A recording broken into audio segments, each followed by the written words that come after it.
live in a world where control is glorified. From a young age, we're taught to take control of our lives, to plan every step, to anticipate every outcome, to ensure that nothing falls through the cracks. Society tells us that the more we control, the more successful we'll be. We develop schedules, to-do lists, 5-year plans, and financial strategies, all in an effort to guarantee that life unfolds exactly how we envision it. And there's nothing wrong with planning or being diligent, but there comes a point for every person walking with God when we must realize that our human effort has limits. There are situations that arise, circumstances that evolve, and challenges that appear, things that are beyond what we can control, beyond what we can fix, and certainly beyond what we can understand.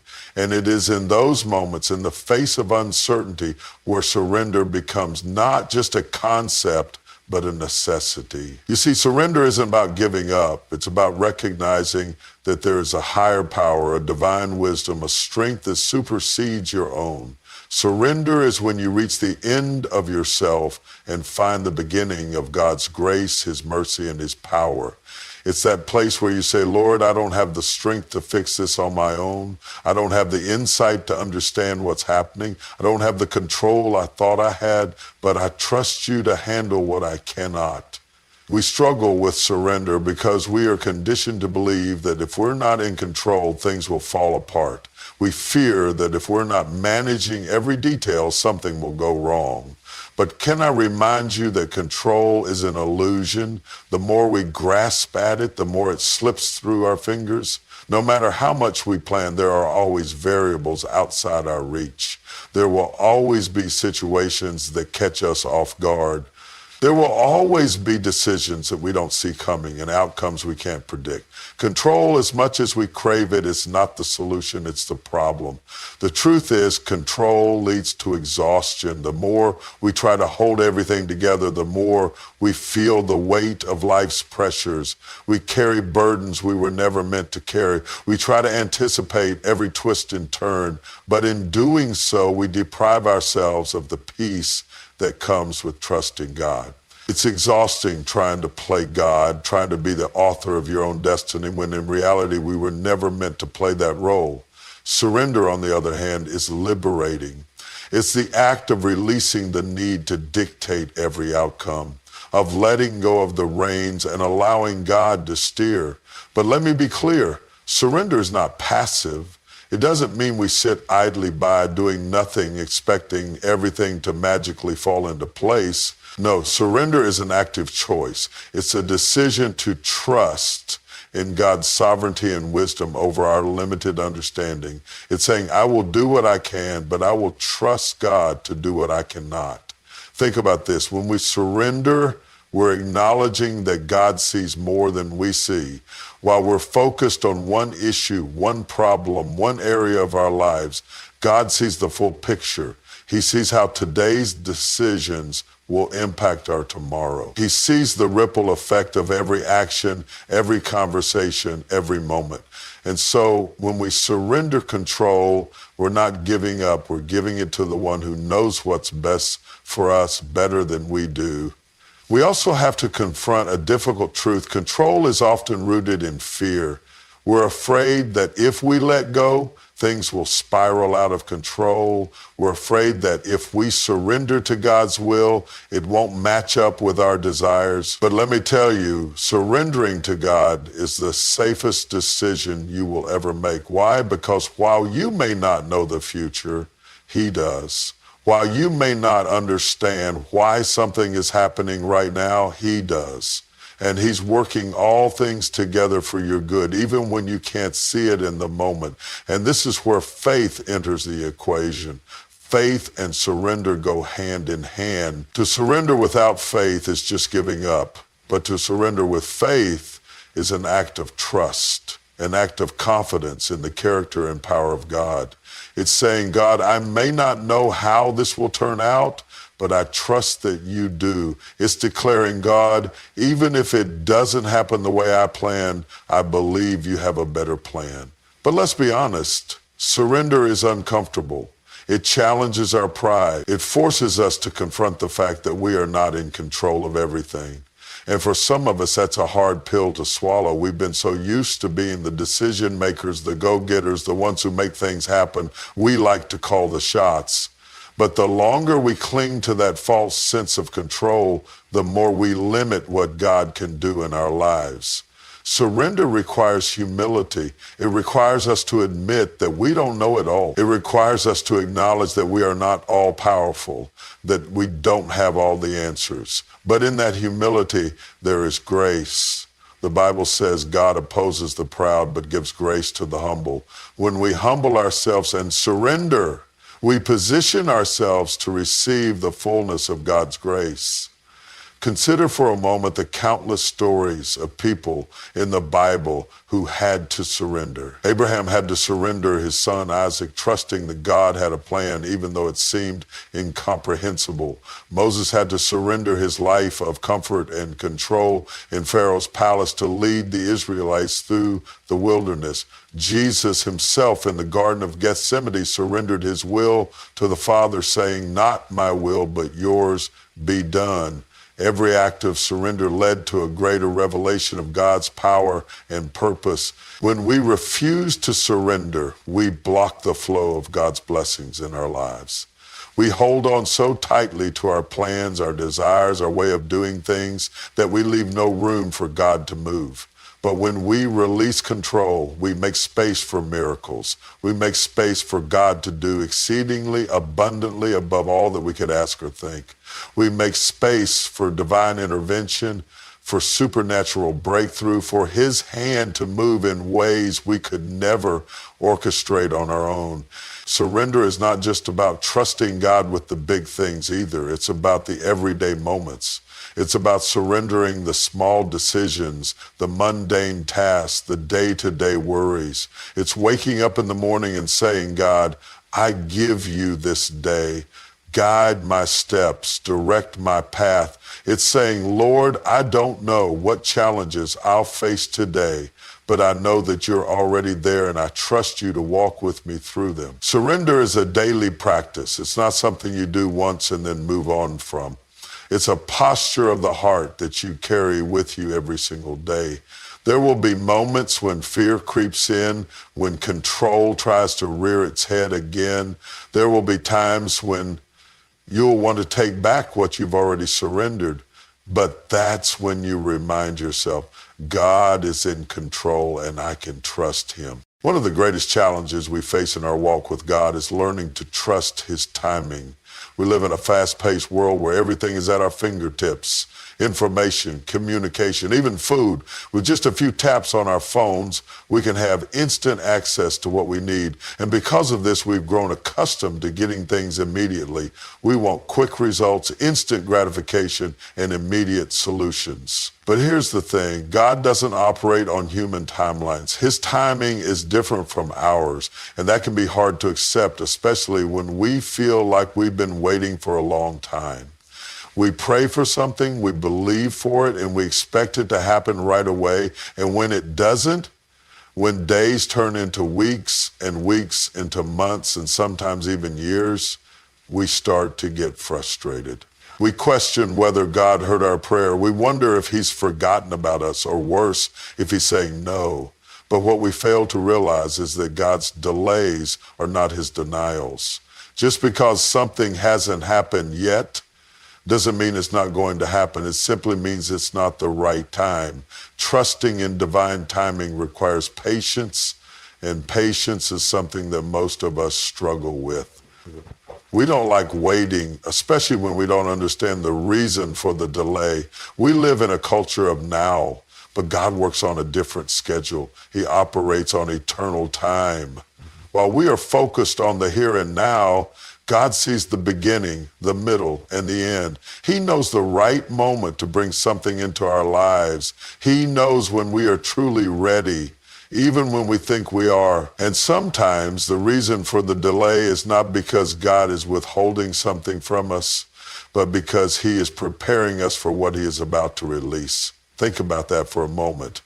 How often do we think we are ready for something only to realize later that we were not? How many times have we prayed for a promotion, a relationship, a breakthrough, and when it didn't come, we were discouraged, only to look back and realize that if it had come at that moment, we wouldn't have been able to handle it. We wouldn't have been in the right place mentally, emotionally, or spiritually to receive it. God knows what we need, and He knows when we need it. Trusting in His timing means believing that He is not just interested in giving us what we desire, but in making sure that when we receive it, we are fully equipped to steward it well. Sometimes the delay is not a sign of God's absence, but a sign of His preparation. He is molding us, shaping us, pruning us, and strengthening us in the waiting period. We may not see it, but He is working behind the scenes, orchestrating things in our favor, aligning people, circumstances, and events to ensure that when the blessing comes, we are ready for it. But that waiting can be difficult. We grow impatient. We start to compare ourselves to others. We see people around us receiving the very thing we've been praying for, and we wonder, why not me? Why are they getting what I've been asking for? Why is God answering their prayers and not mine? But what we don't realize is that everyone's journey is different. Just because someone else is walking in their season of harvest doesn't mean that God has forgotten about your season. Your time is coming. God's promises for you are still alive, and they will come to pass, but they will come to pass in His timing, not yours. Trusting in divine timing means surrendering your timeline. It means letting go of your agenda and saying, God, I trust that you know what's best for me. I trust that you know when it's best for me. It's not easy. It requires faith. It requires letting go of control. It requires believing that even when you can't see what God is doing, He is still working. And sometimes that means waiting longer than we anticipated, longer than we feel we should have to. But in that waiting, there is purpose. The waiting period is not wasted time, it's preparation time. God is using the delay to refine you, to strengthen you, to build your character. He's teaching you patience, perseverance, and trust. He's developing qualities in you that you will need for the very thing you are praying for. Because here's the truth. Sometimes the greatest lessons we learn are not in the receiving, but in the waiting. It's in the waiting that we learn to trust God at a deeper level. It's in the waiting that we develop the kind of faith that is not dependent on what we see, but on who God is. And let's be honest, if everything we prayed for came immediately, would we even appreciate it? Would we value it in the same way? Would we be as grateful? There is something about the process of waiting that deepens our appreciation for the blessing when it finally arrives. There's something about walking through the valley, through the uncertainty, through the not knowing, that makes the fulfillment of the promise all the more sweet. When we've waited, when we've endured, when we've trusted God in the silence, the blessing carries more weight, more meaning, and more significance. Divine timing also teaches us to rely on God's wisdom. Sometimes we think we know what's best for us, but the truth is we don't. We see things from a limited perspective while God sees the whole picture.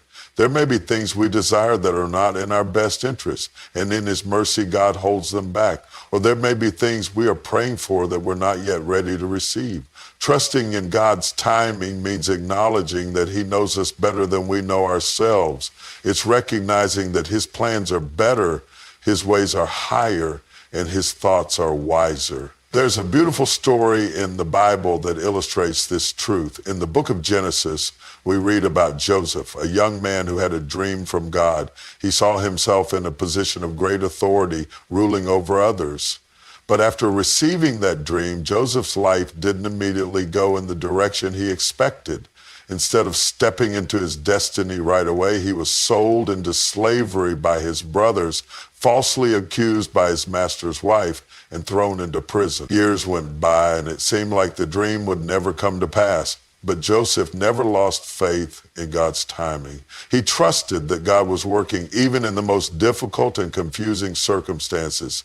And after years of waiting, after enduring hardship and trial, Joseph was finally elevated to a position of authority, second only to Pharaoh.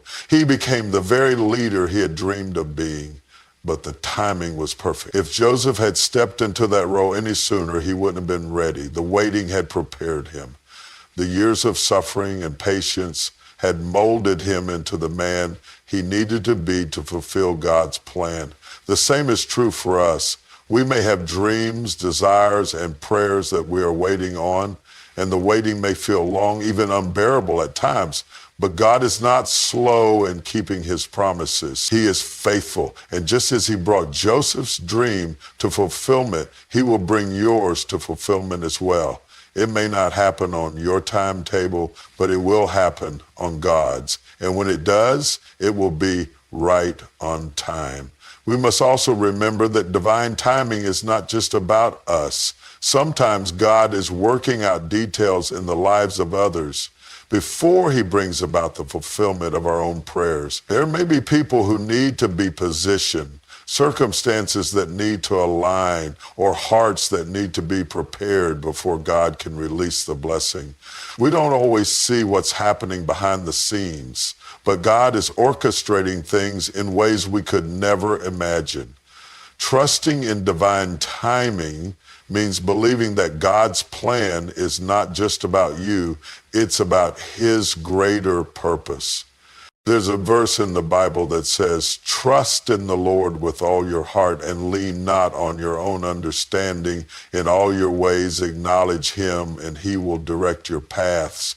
That's one of those scriptures that we can quote, we can say it, we can even teach it, but living it, walking it out daily, that's a whole different story. Because as human beings, we naturally lean on what we know. We lean on our own understanding because that's what feels secure to us. We lean on what we've been taught, on what we can rationalize, on what we can figure out. We trust what we can see, what we can touch, what we can analyze, what we can predict. But the truth is, there are times when our understanding falls short. Our human wisdom, as vast as it might seem in our own eyes, is limited, it's flawed, it's incomplete. But God's wisdom is infinite, perfect, and beyond anything we can comprehend. Think about that for a moment. God's wisdom is not confined to time. He's not just dealing with today's problems or today's concerns. God sees all of eternity, past, present, and future at once. While we're trying to figure out how to make it through the next hour, the next day, or the next week, God has already mapped out the entire course of our lives. He knows the end from the beginning. He knows the paths we will take, the challenges we will face, and the decisions we will make. His wisdom is not limited by our circumstances, and it's certainly not limited by our understanding. But here's the challenge. When life throws things at us that we don't understand, when we encounter situations that don't make sense, we often default to our own reasoning. We try to make sense of it with our limited perspective, and when we can't, we start to question God. Why did this happen? Why didn't this work out? Why am I going through this? And because we can't see the full picture, we can't always grasp God's wisdom in the moment. But that's where faith comes in. That's where trusting in God's wisdom over our own understanding becomes essential. We need to realize that there are things God allows in our lives that we will never fully understand. And that's okay. We're not supposed to understand everything. If we understood everything, there would be no need for faith, no need for trust, no need for reliance on God. But the very nature of walking with God means that we will encounter situations that require us to lay down our own wisdom, to set aside our need to figure everything out, and to trust that God, in his infinite wisdom, knows exactly what he's doing. There's something comforting in that, isn't there? The knowledge that you don't have to have all the answers, the peace in knowing that it's okay not to know. You don't have to carry the burden of understanding every detail of your life because God is already carrying that for you. His wisdom is like a master architect weaving together the tapestry of your life in ways that you could never imagine. While you're looking at one small thread, one small piece of the puzzle, God is designing the entire masterpiece. But let's be honest, this isn't easy. It's not easy to let go of our need to understand. We want answers. We want clarity. We want to know why things happen the way they do. We want to see the purpose behind the pain, the reason behind the delay, the lesson behind the trial. But there are times when God, in his wisdom, chooses to withhold those answers from us, not because he's trying to frustrate us, but because he's trying to grow us. He's trying to stretch our faith, to deepen our trust in him. God's wisdom is not always revealed in the way we expect. Sometimes he answers us in ways that don't align with our desires or our understanding. We pray for one thing and he answers in a completely different way. We ask for a door to open and instead he closes it. We seek clarity and sometimes he allows us to walk through a season of confusion. But here's the key. Just because God's wisdom doesn't match our expectations doesn't mean it's not perfect. His wisdom surpasses our understanding. Look at the story of Job. Here's a man who had everything, wealth, family, health, only to lose it all in a series of devastating events. Job's friends tried to rationalize it, tried to explain it with their human understanding. They thought Job must have done something wrong to deserve such suffering. But Job in his heart knew that he had walked uprightly before God. He didn't understand why these things were happening to him, but he continued to seek God. And in the end, God never gave Job the specific reasons why he'd gone through such trials. But God did reveal his majesty, his power, and his wisdom to Job.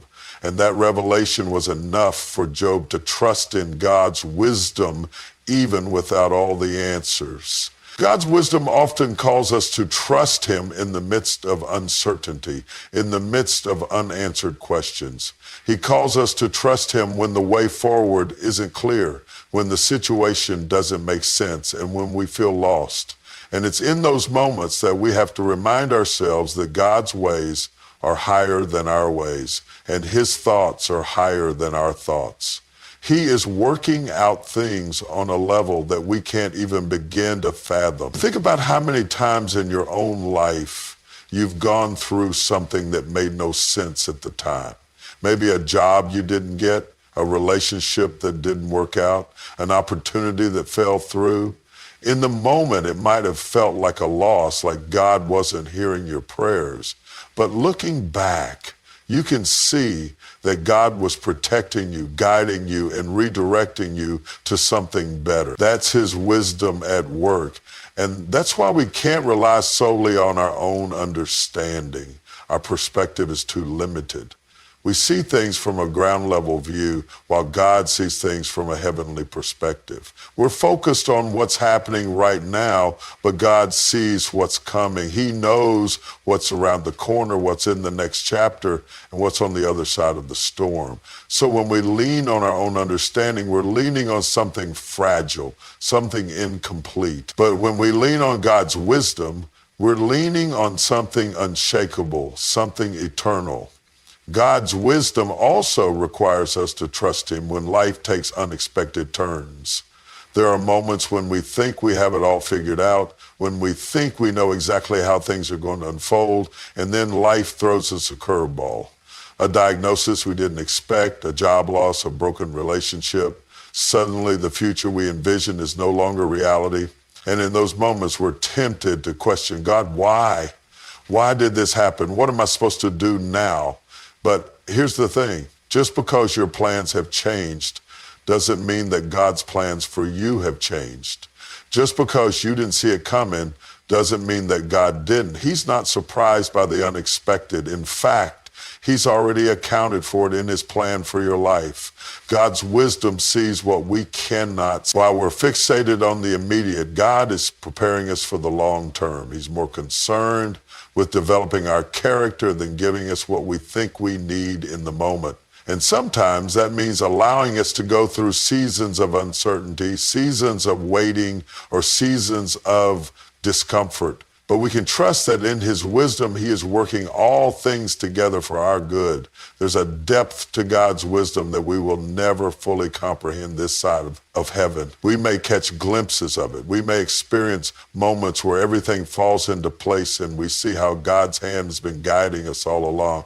But there will also be times we have to walk by faith and not by sight, trusting that God knows what he's doing even when we don't. Trusting in God's wisdom over our own understanding also means accepting that his definition of success may look different from ours. We may think that success is tied to achievements, accolades, or material gain, but God's wisdom measures success in terms of our spiritual growth, our obedience, our faithfulness, and our relationship with him. What may look like a failure in human terms could very well be a victory in God's eyes.